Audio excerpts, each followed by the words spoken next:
Yo, partnership alert, partnership alert, partnership alert. Living Corporate has a partnership with LinkedIn Learning, an American massive open online course provider that provides video courses taught by industry experts across a wide array of subjects.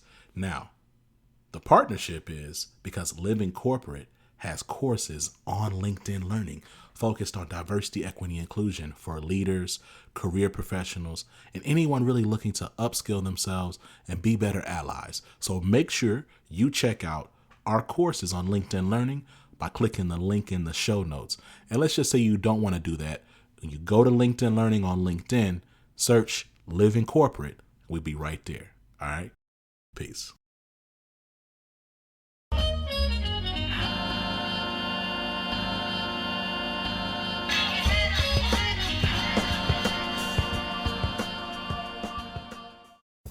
What's up, y'all? It's Zach with Living Corporate, and I hope that wherever you're at, whatever you're doing, you're finding purpose in it. You know, I recently was able to celebrate my daughter's second birthday, and there was just something really humbling about it. Watching her grow, I recognize she's still just a baby, but when you look at the growth, just what she's been able to do from less than 2 years ago to now, it's just something to see. And, you know, as I think about like just this season, like there are a lot of folks, folks are continuing to have kids. Of course, like we are having children at a much lower rate than we ever have before. However, I do know that, you know, I talk to a lot of folks who are in the middle of, you know, family planning and their families growing and changing. And I just think about this moment that I hope that for everybody, whatever you're doing, if it's your family's growing or if you're just working a 9-to-5 or you have a side hustle, that whatever you're doing, it finds you well and you find purpose in it. Life is so short. You know, I'm looking around and I'm just seeing like, you know, I think like with the pandemic and folks working remotely, it's easy to just see the jig for what it is. And, you know, there's just a lot of exploitation out here. We're in a late stage capitalist society. We talk about it a lot on Living Corporate, and really the implications of that for the everyday worker, for the everyday employee. Ways that folks are trying to force folks to get back into the office, even though plenty of studies show that working remotely is much better for historically marginalized people. Some of the ways that folks are trying to get folks to not wear masks, even though people are still contracting COVID and dying from COVID. It's just interesting. It's just an interesting season. It's easy to, if you pay attention, it's even easier to see the jig for what it is. Anyway, you know, I really want y'all to know that Living Corporate is going through some changes. As you're hearing this, we're in the middle of getting ready to launch something really special and really, really dope. So, you know, only thing I'm gonna say right now is set your timers for early June. That's right, early June. I know that sounds like a long time away, but look, that's really only 2 months, right? Set your timers. And if you haven't already, tell somebody you know about Living Corporate. Make sure you're subscribed, you're keeping up on our newsletters, you're keeping up on our socials, you know what I'm saying? Like engage us, like pay attention, because like we have some stuff coming down the pipeline for your head top. And you know, I also want to say, I'm really thankful for Sheneisha White. Sheneisha is someone who's been a contributor for Living Corporate for a while. You've probably heard an interview here or there. Please expect to hear more of her voice, more of her conversations, more of her perspectives. Shout out to Black women in general, but certainly shout out to this particular Black woman, Sheneisha. Really thankful for everything that you do for Living Corporate in front of and behind the mic. Behind the camera, because we don't do video like that yet. We have web shows, but Living Corporate does not do video yet. But you know what I mean, like in front of and behind the curtain. Just really thankful for just everything that you do and everything that you are. And so that's actually the conversation you're going to hear today. It's going to be a conversation that Sheneisha White facilitated. It's a really great interview. I'm really excited for y'all to check it out. And before we do that, we're going to tap in with Tristan. See you in a minute.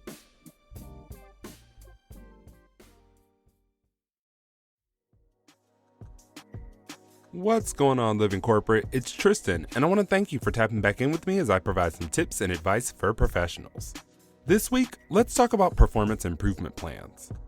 For those of you who aren't aware of what a performance improvement plan, or a PIP, is, it is a formal document stating any recurring performance issues along with goals that an employee needs to achieve in order to regain good standing at the company within a specific time frame. Typically, your manager or someone from human resources reviews this with you, goes over any questions you may have, and you'll more than likely have to sign the document. Essentially, you're going to be watched closely during this period. It's supposed to be a method to help you turn around your performance, and if you don't, you can lose your job. I want to tell you a quick story about performance improvement plans. Recently, I was working with a client who was put on a PIP. We discussed what performance issues they were having, and we established an action plan on how they can make some quick adjustments in their performance. They completed the project tied to the PIP, rebuilt solid relationships with some of their peers, and eventually completed the PIP, but still ended up being let go shortly after the PIP expired. Though PIPs are supposed to be plans to help you meet your goals and maintain your employment, I've increasingly seen them as tools that are implemented with intentions to manage you out of the company or put you in a position where you voluntarily quit. So there are a few tips I have when you find yourself in a position where you're on a PIP. First, make sure you fully understand where your manager believes your performance is slipping, and ensure it is spelled out in writing even if you need to send a follow-up email. This is not the place to rest in ambiguity. Second, if you want to keep your job, give as much effort as you can to completing the PIP successfully. Be sure to communicate regularly with your manager and/or HR, and make sure to document any action you take towards improving your performance. Third, if you feel like your boss is just trying to get rid of you, still do everything I stated before, but make sure to protect yourself by getting a jump on your job search so you can be prepared for the worst.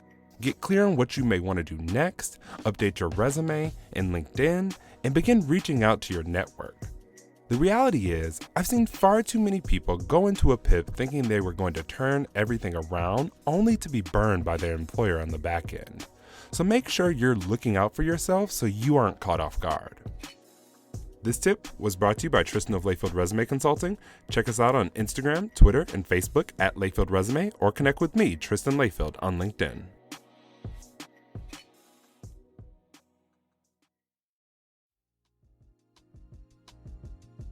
What's up, Living Corporate? It's Sheneisha, and today we have a wonderful guest joining us to discuss pushing the agenda. This young lady is a business coach, author, and media mogul.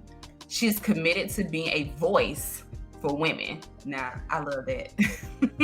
As a community leader and advocate for helping and developing others, she has a passion for helping nonprofit organizations, corporations, and entrepreneurs maximize their talents to make an impact in their communities and those they are surrounded by. Y'all, join me in welcoming Tia Coleman. Tia, welcome to the show, and how are you? I'm amazing. Thanks for having me. This is so big. I feel like this is a huge platform to be on, so I'm super excited. Yes, and we are super excited to have you join us today. So this is dope. This is dope. Y'all, Tia is exhilarating, like so much good positive energy. So I'm excited for this moment to have her. So we're going to get to dive in a little bit more about Tia, right? So that was a really brief introduction. I know that you do a lot, right? So could you share with us a little bit more about who is Tia? Right. Who is Tia Coleman? Let me see. So I am a Florida A&M University graduate, class of 2016. Woo woo. Shout out all the Rattlers. Right. Shout out to all the Rattlers. I am a mother of two, and I own multiple businesses. So I have a business coaching business and a marketing firm where I assist entrepreneurs with expanding their network and increasing their revenue through creative marketing efforts. I am a newly published author of a book called I Am the Prize. It's a self-help and personal development book for women to help them build confidence. I own the Sweetest Sisters. It's a gourmet shaved ice truck that I started for my two kids. And what else do I do? Oh, I have an annual event every year in Jacksonville, Florida for entrepreneurs called Manifesting Over Mimosas, where we manifest over some mimosas as we, build the life of our dreams. Listen, you've been manifesting a lot.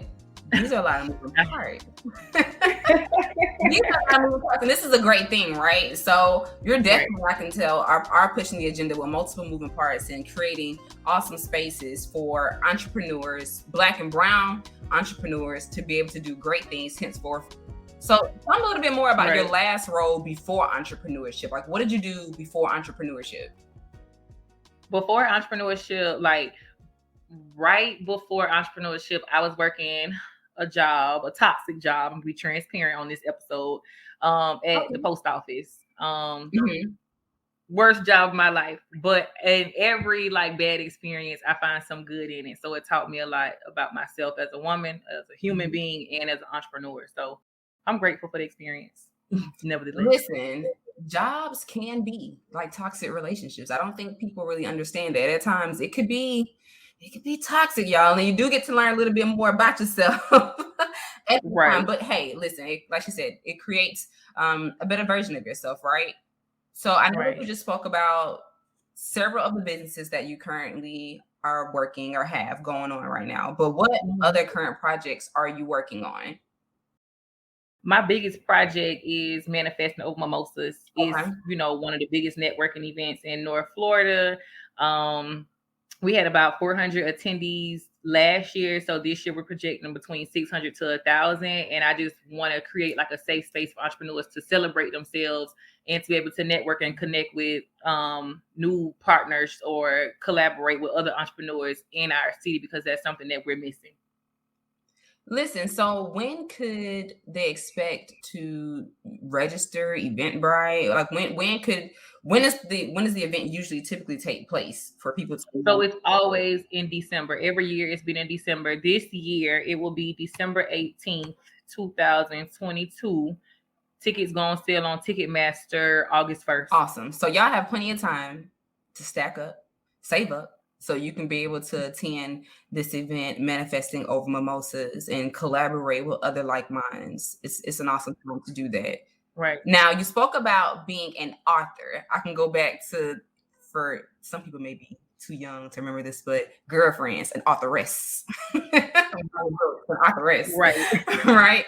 So tell me about your book titled I Am the Prize. All right, so I'm the Prize. It's basically a book to help women build confidence in themselves, to realize that they are the prize in every aspect or in every space that they enter. Where it be relationships, you are the prize. Where it be in the career field, you are the prize. When it comes to friendships and family, you are the prize. And I want women to show up knowing that they are the prize in any of these spaces, in all of these spaces. That's good. And I think even more so, like you're saying, just really taking that time to value yourself and who you are and your experiences. And especially, I would say, especially with being in the workspace, right? Because that composes or consists of the majority of your day. You mentally prepare for work the night or day before, then you're there, and then you have to debrief when you get off. So it takes a lot for you to really value yourself in that space. What inspired you to write On the Prize?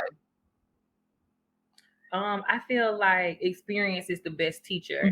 Coming from someone like myself who wears so many hats, and I have had issues where I struggle with imposter syndrome, or I didn't feel like I was valuable in certain spaces.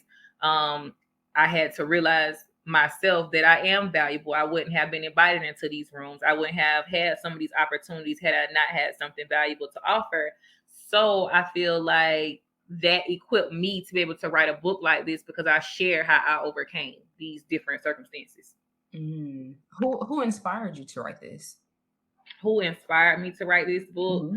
I feel like just women inspire me to write the book, because I see so many women on social media, or so many women that I am involved with in my everyday life, who kind of play small, or they don't feel like they're valuable enough to be in certain spaces. And I wrote this book to like give them the boost of confidence that it needs, kind of like teach women how to hype themselves up.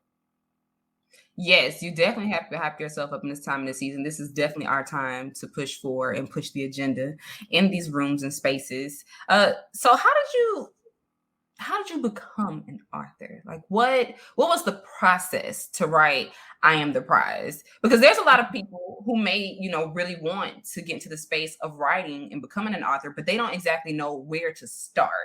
And I feel like especially for people of color, there's some skill sets we lack and things that aren't passed down and shared with us. And you've done it. So pass this down to us. How do you become an author? What is the process that it takes to fulfill this wonderful gift that you're giving us, I Am the Prize? Okay, so when it came to writing a book, it's been a process. It's exactly what we said. It's a process. So the idea came 2015. And even like this book is personal because even with the book, I felt like, am I qualified to write this book? Like, who am I to teach women about self-esteem, confidence, and personal development? Because I feel like I had so much growing to do, just as a woman. Now I feel like I am where I want to be in life, or I'm headed to where I want to be in life, so I can share with other women like how I overcame or how I have the confidence to pursue my dreams. So that's like the first thing. This was not an overnight thing. This has been like years sitting on this, and I'm finally, ready to give my baby to the world. I'm ready to share my baby. As far as the process, so I have a publisher, and that's another thing. I don't want people to feel like because they don't have a certain talent, they have to be an amazing writer to write a book, because you don't do everything on your own. So my publisher, her publishing company, Live Limitless, she actually attended FAMU. So I have a black publishing company, FAMU alum. That's really amazing to me, to keep the Black dollar circulating. All these HBCUs work together. I love that. I love it. So, and that's the thing. So I was scared because I felt like I'm not an amazing writer, but I know I have a story to tell. So with the publishing company that I work with, Live Limitless Media, the editing, they have the book format person, they find stores for me to put the book in, like all that type of stuff that I normally wouldn't have access to or not have the resources to. They help me, do that type of thing. So that's been a process. And Sierra, her name's Sierra Rain, she's been amazing. Like, she goes over and beyond to make sure that I was like super comfortable while writing, and that everything was like a smooth process as far as releasing the book and announcing that it was coming. Shout out Sierra for helping her through this process. Right. And I think that's major with the generations that are here now. Everything's so fast paced, and you expect for things to be done overnight, right? And like she said, this was her baby, 2015, and we're now in 2022. And I think that the wait, it was definitely worth the wait. Delay does not mean denial. Definitely the right place in the right time with the right people helping her move forward. And I couldn't think of anyone better than an alumni, right? The FAMU alumni.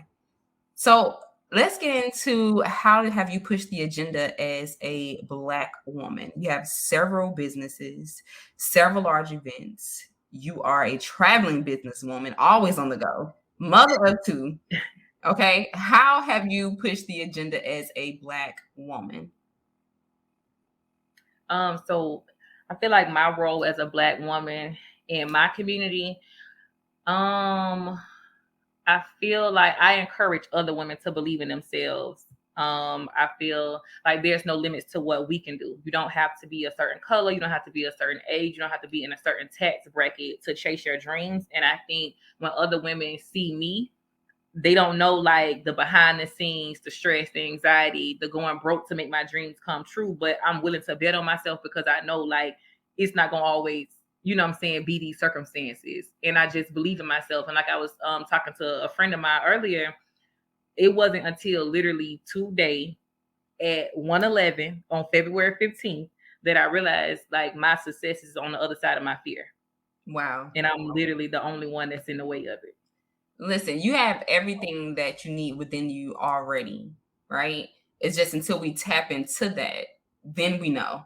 So it definitely takes time. And I'm so excited for you that at 1:11 today on the 15th that you knew that your success is on the other side of your fear, right? Because sometimes that can hinder us because we don't feel like we have what it takes to make things happen. And Right. like you said, you may look as though you may need all these things around you to get it done, but you start with what you have and you go from there. So how can the voices of Black and brown women be amplified in the corporate sector? So I know that you do a lot of business coaching. Y'all, she's pretty much like worldwide. So if you don't know, tap in. Okay. Like tap in. You need to know. She's worldwide, right? So how can the voices of Black and brown women be amplified in the corporate sector? Me, myself, I'm in corporate, and at times when you may be the only one in the room, you may not feel as comfortable to speak up or to share more so of your experiences or what you think should take place. So how can we amplify our voices? So I am a firm believer in advocating for myself, whether it's something that I believe in or something that I feel like I deserve. So I feel like Black women in the corporate space, if there's anything that I could have done differently, or if I was still in the corporate space, what I would do now is I would advocate for myself. Like I would demand more because I know I'm being overworked and undercompensated. I would encourage women to not be so loyal to these companies because they will replace you in a heartbeat if they could, because the customers aren't loyal to you, nor is the company loyal to you. They can put another body in this space in a heartbeat, in literally the blink of an eye. So if it's costing you your peace of mind, like, advocate for yourself. One, try, you know what I'm saying? If not, leave. Because I'm a firm believer in my peace of mind over any amount of paper. What do you think may be one of the hindrances or one of the biggest hindrances of why we stay in these toxic work environments and not speak up for ourselves or not leave? Outside of money, we all got to eat, right? Right. So outside of money, I think these jobs train us to believe like they're the cream of the crop, or we aren't going to find anything better than what we are in the situation that we're already in. Mm-hmm. That was my situation when I was on the job. I was stuck because I felt like, now what else I'm gonna make this type of money doing, this type of work when I was at the post office. I felt like it was an easy job. It didn't require much of me, and I was making good money. But it's every time when you ride down the street, you see 50 million buildings everywhere you go. Every which way there's a job. I knew I was employable at any of these jobs. And I knew one of these jobs down the street had to pay more than what I was making. And I would have had more of peace of mind. So I was able to walk away. And even if entrepreneurship didn't work out for me, I know that I'm very employable. I have a degree. I'm very articulate. I'm very educated. So I can go find another job if needed. And I think that's something that a lot of us miss out on, right? Like you said, having that confidence of knowing that you can go out there and do it again. Mm-hmm. You can do it again and you can do it better. Right? Because you're already coming from a space where you have the skill set, right? And you can amplify that even more so in the next role. So I know that you work with a lot of organizations. Like I said, guys, she's pretty much worldwide. She's everywhere. So with these organizations, I know there's been conversations that have been had about inclusion and the whole nine, but I would like to see most of the organizations actually take action on that. As a business coach, how can organizations be more inclusive of Black and brown women in leadership roles? Because we know not many women, Black women, not many women or Black women or brown women are in leadership roles. So how can they be more inclusive of that? So I think that these corporations and these companies want to use Black voices when it's beneficial, or they want to use Black women and Black voices for like their personal gain, but they don't compensate us what we should be compensated for our voices or just our brains. Because we spearhead a lot of these operations. Like they'll have somebody in a higher position, and I've seen it personally, and it's even been done to me. I'm not paid to be in this role, but I'm being the brains of this operation, and it's unfair. So I think that these corporations need to do a better job about acknowledging women in these roles and respecting us in these roles that, we do have, and compensate us properly for it, because we making, this company billions and billions of dollars, and we just getting paid pennies. Now, this is very true. This is very true. I even have a close friend of mine who is taking on double the work of her leadership in her role. So she's doing her work in their work and not getting the credit. And I think Right. that going back to that space, like you're saying, having the confidence to speak up for yourself and to advocate for yourself. But again, many people don't know exactly how to do that, or may be a little bit timid in doing it because you're pushing against the grain. You're not sure of what the outcome is going to be. Am I going to face discrimination? Right. Or are they going to let me go? Like, what's going to happen here if I push forward? But there's that ceiling there. And if we don't push forward, then we can't help the next person coming in behind us. So let me ask you this. Why do organizations need business coaches? I think that organizations need business coaches just so they'll be like in tune with the outside world. Because when you're in like one building, all you know is these four walls and basically like the systems that y'all have in place to keep the business afloat. But y'all aren't in tune. Well, corporations aren't and organizations aren't in tune with like what's going on beyond these walls. Because all they know is, I guess, the conveyor belt system, like how they run it. But they need business coaches to come in to like keep them aware of current events, what's going on in the outside world. That's why we come in to offer them the practical piece of running the business. That's smart. And I think you all are definitely much needed. Definitely much needed because, when you're in that space, like you said, like this is your world. This is all that you know. And if you aren't keeping current of things that are happening outside, then how can you keep and retain your employees or bring in better diverse talent? Right. So what level of impact does a business coach or even yourself have when it comes to increasing diversity and inclusion in the workplace? So my role as a business coach when I work with different companies is basically to, one, be a voice for other employees, just so they know, like, kind of like doing like a business audit, like what's working, what's not working, and just some of like just fitting in those missing pieces to the puzzle. That's really my role. And I am really big on like how to bring in better clientele and customer retention. Like, what's the missing piece between you and your customers? Where is the gap? Why aren't they returning? Or how could you diversify your clientele? That's really like my niche area. That's really good. So what's one way that they could? You don't have to say everything because these are paid services, but what is one way that they could retain a diverse clientele? So for me, I would say like the funds are in the follow-up. Like if you aren't following up with your clients and customers, asking them about their experiences, then there's no way to retain them because you don't know like what they like. You don't know what more they want from you or what you could do better. And if you don't know that, then you're going to keep doing have the same routines, following the same systems, and it's outdated. Like there's always room to improve from small businesses to big corporations. And I feel like the answers are in, like the customers have the answers.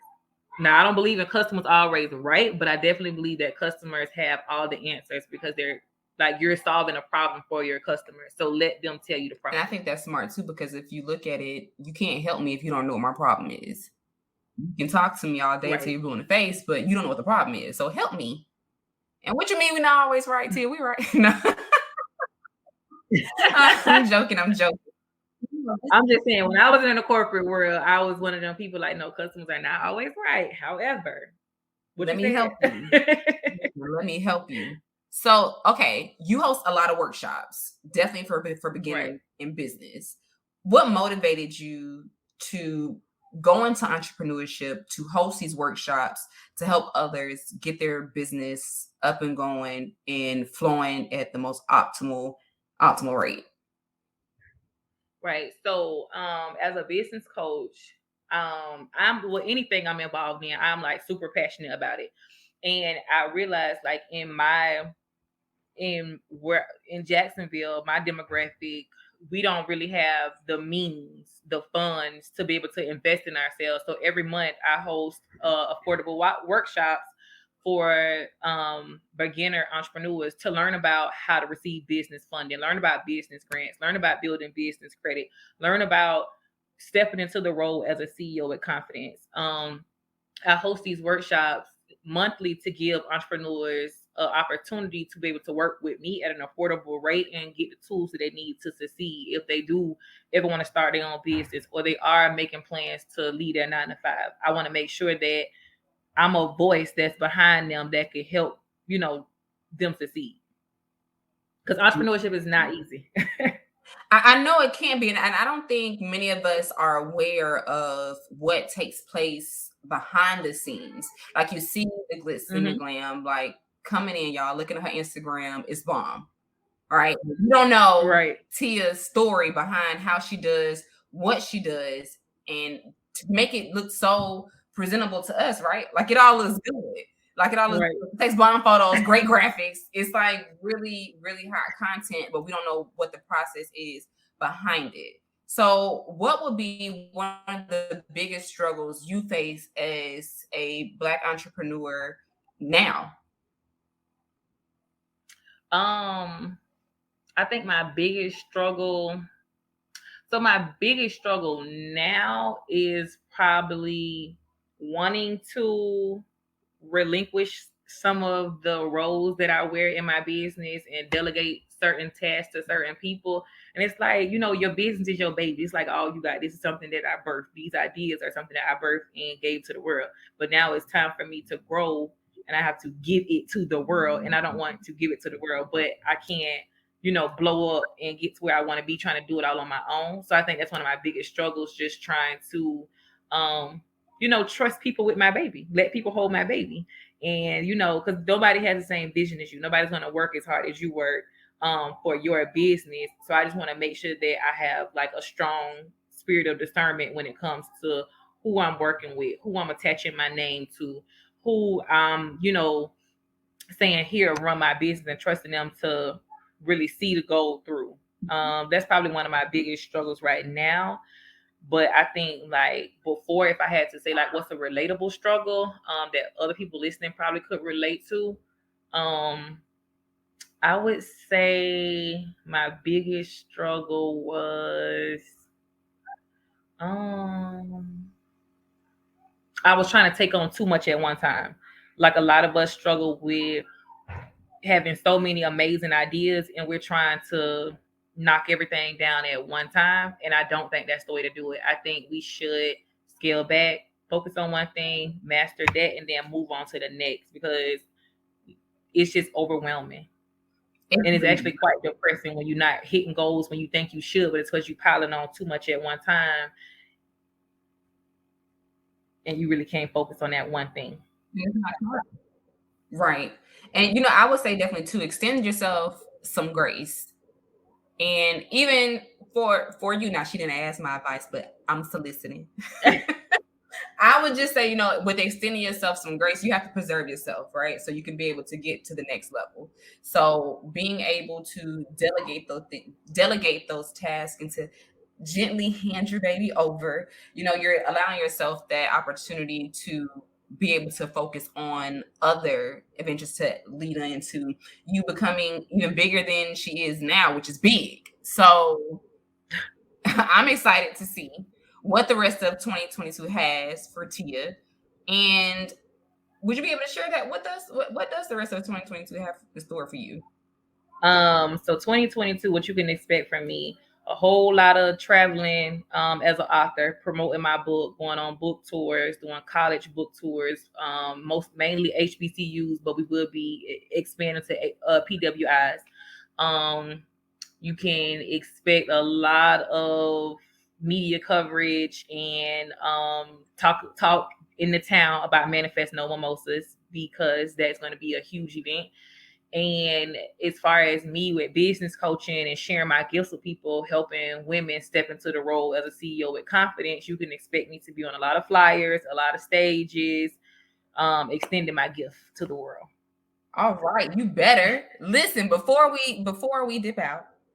Where can people find I Am the Prize? So you can find I Am the Prize on Amazon, or if you guys want to follow me on social media at Tia, TIA versus VS Fancy Cash, FANCYCASH. You can click the link in my bio. It'll take you directly to Amazon. And The book is expected to drop May 12th, but it may come out sooner. So expect me to do a whole shebang, a big book signing locally in Jacksonville, Florida.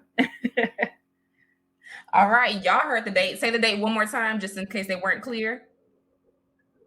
May 12th. May 12th. So you guys have about 4 weeks to make that happen, to get your coins in place to be able to purchase I Am the Prize. Now, lastly, any shout outs? Any shout outs? Okay, so I want to shout out, of course, my publisher, Sierra Range, one more time with Limitless Media. I want to shout out my kids. I want to shout out my mama. I want to shout out my honey, because if it wasn't for him, a lot of this stuff would not get done, because I extend myself way too much grace. So, yeah, like he forced me out to bed and to actually get up and actually do the work so I could be this big person that y'all believe that I am. And I can deliver to the people. Really, really is in real life. In real life.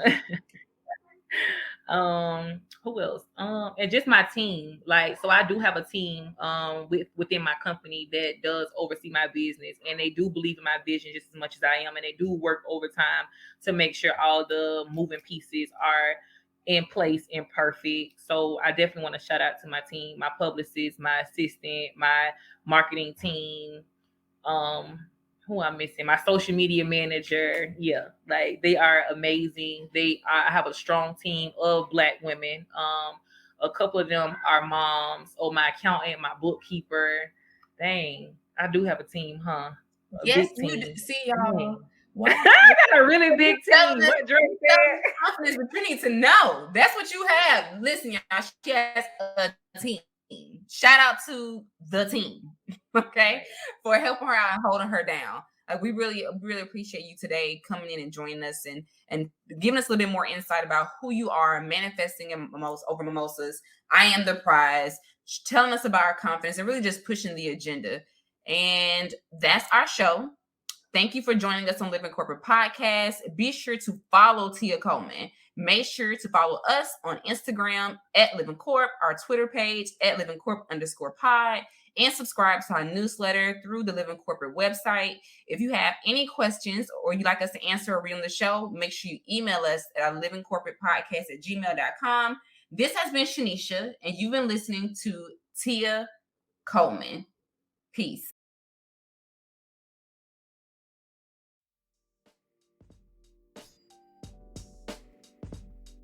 All right, and we're back. Yo, I want to thank everybody for checking out Living Corporate today. You know, we're everywhere you listen to podcasts. Make sure you tell a friend, a coworker, a family member, a partner, you know what I'm saying, an ex. I don't know if y'all ended things well, you know what I'm saying. Let them know about us. Let people know about Living Corporate. We're everywhere you listen to podcasts. Make sure you give us 5 stars on Apple Podcasts. Till next time, catch you later. Peace.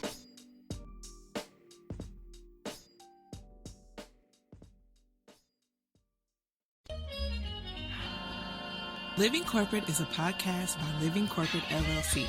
Our logo was designed by David Dawkins. Our theme music was produced by Ken Brown. Additional music production by Antoine Franklin from Musical Elevation. Post-production is handled by Jeremy Jackson. Got a topic suggestion? Email us at livingcorporatepodcast@gmail.com. You can find us online on Twitter, Facebook, Instagram, and living-corporate.com. Thanks for listening. Stay tuned.